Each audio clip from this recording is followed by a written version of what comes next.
Hey guys, and welcome back to Rage Gaming. And with the DLC just around the corner for Elden Ring, I wanted to talk about some useful tricks and details, things that I've learned over the 2 years I've been playing this original game. Things that are specifically in this case aimed at being useful for going into the DLC though, maybe on a fresh character, or maybe it's an OG one you just haven't fully prepped or haven't played in a while. Classically good to know things that might be lesser known themselves. If you guys have anything you think would fit that I don't mention today, then be sure to drop it in the comments, it might help someone. But with that said, let's just begin. Let's start with a tip I personally value highly, but it's also one of those embarrassing ones if you just know it. While you're in the grace menu, you can open the map at the same time. This is something that for months of Elden Ring at the launch, I was exiting the grace menu every single time I wanted to look at the map, if I'm using the grace already. I would do that countless times because maybe I needed to check something or plan where I'm going next, or I was just done with the grace and it's time to go. While in the moment, it's just a few seconds, but think about the countless times I'll have done that. Maybe you've been doing that. It stacks the time up to the point where you really are wasting a lot of time doing that. So a bit embarrassing to think about. It is obvious in hindsight, but if you didn't know and may have forgotten, you can open the map while you're using the grace. Next, another quick one to know, you can heal while climbing on a ladder, which might be something you didn't realize in itself, but interestingly, the animation to drink while holding on the ladder is faster than normal animation when standing, which means sometimes it might be better not to heal directly if there's a ladder nearby, but escape enemies by jumping on the ladder, climbing up a little bit, snagging a faster heal or two in a clutch situation. Further, if there's enemies attacking you that do have range to attack you while you're on the ladder, you could just heal through it. You don't have to panic climb up and hope that they miss their attacks and hope for the best, which is a bit of a classic mistake to make.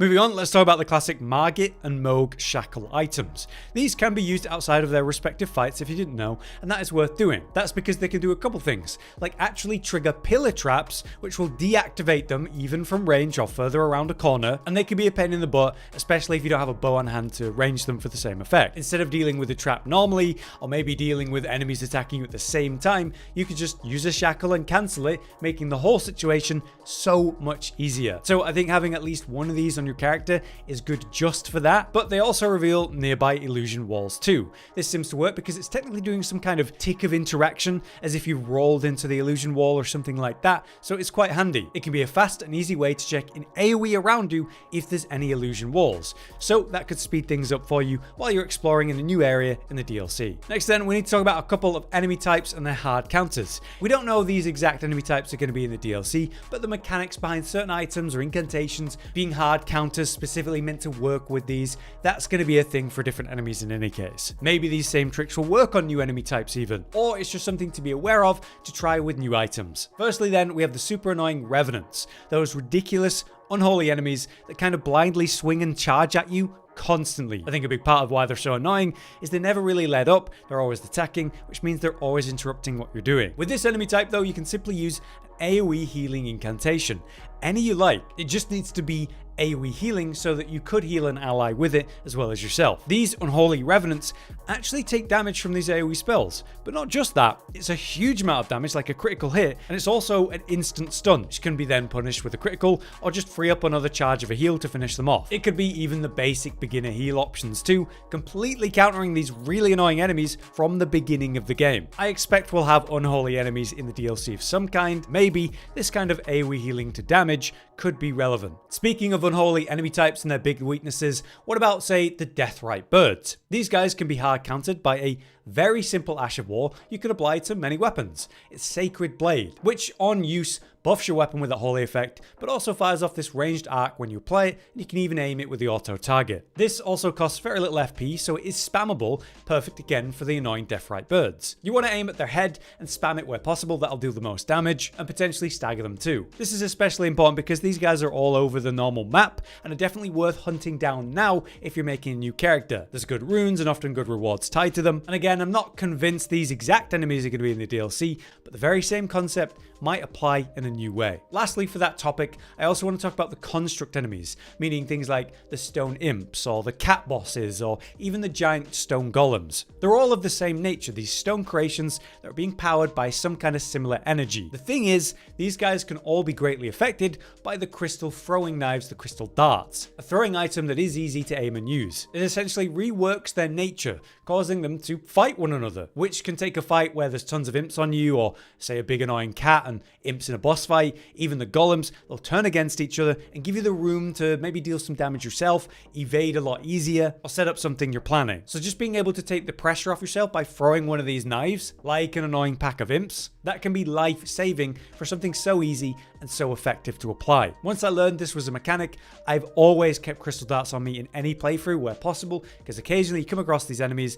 and it makes it so much easier. So if there's going to be more construct style enemies in the DLC, this trick could work there too. Now moving forward from that topic, how about an important status trick to do with Scarlet Rot? There's two types of the rot damage if you're unaware. There's the type that afflicts you while you're standing in it, and there's the type that afflicts you while you're recently standing in the rot and the status build up then triggers over time. Essentially, one is stronger, dealing more damage than the other, so you get more damage per second on you while debuffed. To always have the weaker one affecting you instead of the stronger one, you just want to intentionally take the Scarlet Rot debuff by standing in it. Then, right as it's about to fill up, you exit to land or a platform just before it procs, and then the build-up left over on your person will push it over the top, triggering it. This then will be the weaker version that we want. While you're affected by this weaker version, you can run through Scarlet Rot without any new status build-up, taking the lesser damage the whole time, which certainly helps with certain sections where there's a lot of rot. Obviously, we don't know if there's going to be rot or how much rot in the DLC, but it doesn't matter. If it's rot or poison or whatever, you want to be aware that rolling in the stuff will cover you in it, which means the build-up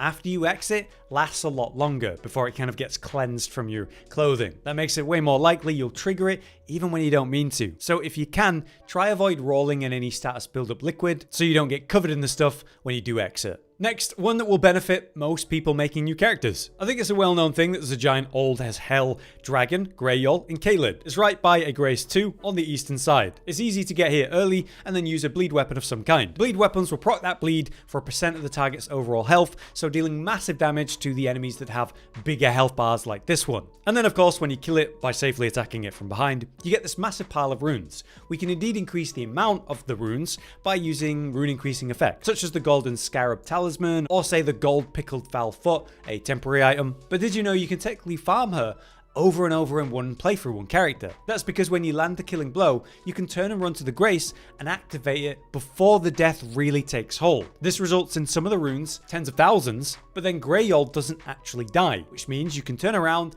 and kill her again. Do it properly to get all the runes, or just reset her again, stacking up runes easily and early if you're looking for something like that. Now, while we're referencing Caelid, here's a quick reminder if you're wanting to use the bestial incantations at all. Basically, there's a hidden dagger that increases the potency of your bestial incantation damage, so that's absolutely worth getting if you're going to use them. It's hidden behind the bestial sanctum on the northeastern side of Caelid. You just head around to the back and there's this kind of drop, a long stretch of drops that you carefully, slowly drop down, avoiding the death fall damage where possible. Eventually at the bottom you will find a balcony with the dagger just laying there, which hopefully I don't mispronounce. It's the Cinquedea. You can reach the bestial sanctum very easily by using the portal hidden behind the third church of Marika, just in the water to the north. Really, there's no reason not to go get this dagger if you want to use these incants. Oh, and for one final quick tip in Caelid, there is a bunch of smithing stone locations to easily grab that are hidden a little bit. For example, there's two great locations. The first one is right by the Church of the Plague on the east side of the map. Head out of the church and head uphill to the northeast,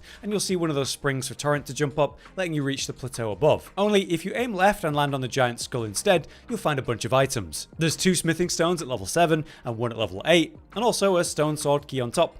Easy. Then we just jump over to the Caelid Devine Tower on the north side. There's a couple of graces nearby to this, but the one called Dragon Barrow West is the one that I like. That's because as you're heading to the tower to the northeast, there's a scarab on the way. You kill that and you get a somber smithing stone at level 8. But if we drop down the roots or go down the ramp on the east side to the bottom of the tower, you'll find this circle of chairs and a bunch of items. Here we have a somber smithing stone at level 9 and a few other useful items on top. So between those 2 quick locations, you could push a new character's upgrades near to the highest levels, or maybe you just want them ready for a new weapon you plan to use in the DLC. Speaking of which, very quickly, the Silver Scarab location, a talisman that increases the chance for item drops from kills. You just need to unlock the secret path to the consecrated snowfield and then head through the catacomb style passage. Here, as you pass through, you can drop down onto an invisible path. On the left side, this leads around to a chest with the Silver Scarab talisman within. But why does this really matter? Well, in the original game, many items dropped from every enemy type, and many specific ones even had unique weapons that were rare drops. By equipping the Silver Scarab and maybe popping other items that increase item drop rates,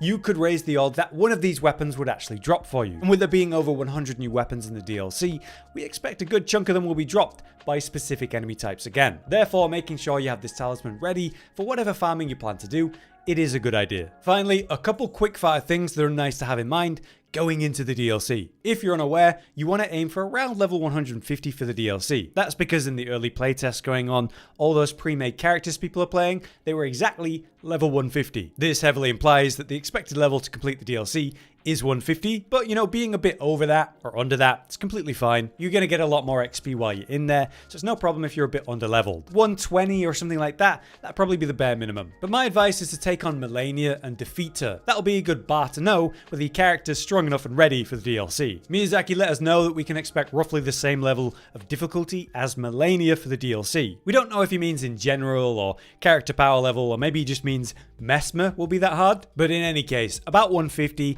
defeat Malenia, have a fully upgraded weapon that's plus 10 or 25, and you should be more than ready. You can also expect some nice quality of life features coming in the DLC. We don't know everything that's coming, but we do know there's going to be a new recent items tab. That'll store everything you've recently found in one place, making it very easy to find those last few items that you picked up while you're mid-exploring, instead of having to manually find them. Also, to help with that, there's going to be some kind of exclamation mark added to new items to make it really obvious. Further, there's going to be two maps that you swap between when the DLC is added. There's the normal, original map with its different layers. Then on what seems to be a new tab that will swap between a completely separate map that's for Shadow of Erdtree specifically, where again we can expect all the layers of underground and above and so on, but to separate them like that makes it a lot simpler to understand. It's definitely nice to get quality of life stuff like that, and hopefully there's even more that we're just unaware of right now. But yeah, there's just a bunch of useful things to note going into the DLC, all details you might have forgotten or just never knew that could come in handy. We plan to make a few more videos to help prepare people and characters for the DLC, but these are more universal things to know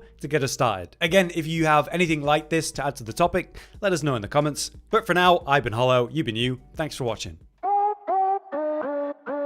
Josh, Cotton, and Hollow with the videos, dropping the humor like a hammer on your tippy toes, bringing entertainment on a daily arrangement to take our insanity and turn it into entertainment. Yes, I said entertainment twice, to reiterate that it is nice to look into your faces on a mostly daily basis when you let us in your homes to make the whole world a stage.